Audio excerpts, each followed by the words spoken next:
On en sait plus ce matin sur les arbitrages du gouvernement en matière de fiscalité. C'est l'éclairage écho de Nicolas Barré. Bonjour Nicolas. Bonjour Mathieu. Vous êtes le directeur de la rédaction des Échos et vous pouvez nous révéler que l'exécutif a prévu un peu plus de 9 milliards d'euros de baisse d'impôts pour les ménages l'an prochain. Oui, 9,3 milliards en moins exactement selon nos informations. Un chiffre, je précise, qui tient compte aussi des hausses de taxes comme celle sur le tabac ou la fiscalité énergétique.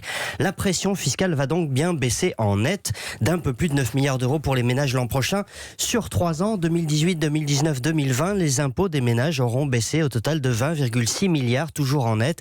Et il faut remonter à 20 ans, fin des années 90, gouvernement de Lionel Jospin, pour retrouver un chiffre comparable au chapitre des baisses l'an prochain. Deux gros morceaux, évidemment. 5 milliards de baisse d'impôts sur le revenu pour les classes moyennes et la dernière étape de la suppression de la taxe d'habitation pour 80% des Français. Alors cela dit Nicolas, tous les ménages ne seront pas logés à la même enseigne. Alors non, et justement, je vous donne un exemple. La taxe d'habitation qui est maintenue pour les 20% les plus riches. Qui sont-ils en fait ?